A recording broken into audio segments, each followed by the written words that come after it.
probably imagine, the explanation for how the Grand Canyon was made is a little bit complicated. I mean, if you were to ask a geologist, you know, the whole story, you'd probably be listening to the guy for, you know, 2 whole days. And even he might not know everything. But luckily for people like you and me, they've managed to kind of encapsulate the whole explanation into a single word. D-U-D-E. What's that spell? Dude. Dude. Dude, good job. Dude. Yeah, it spells dude. They call it the dude principle. Because, I mean, seriously. Dude. Dude. Yeah, dude. I mean, it makes it easy to remember at the very least, so I'll break it down for you.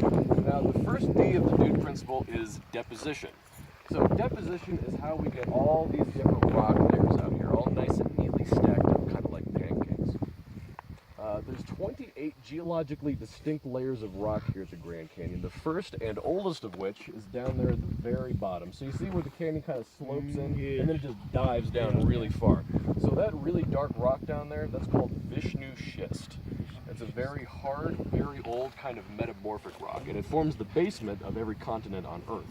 So no matter where you are in the world, except for Antarctica, if you keep digging down underground, you will eventually find rocks similar to that. There's very few places in the world where it's so unexposed like this.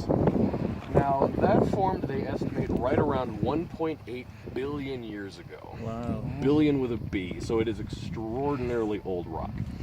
Now, all the rock layers that have piled up on top of that are evidence that we once had many different kinds of environments here at the Grand Canyon at one point. So we actually had tropical forests here. We had swamps. There were several other rivers besides just the Colorado.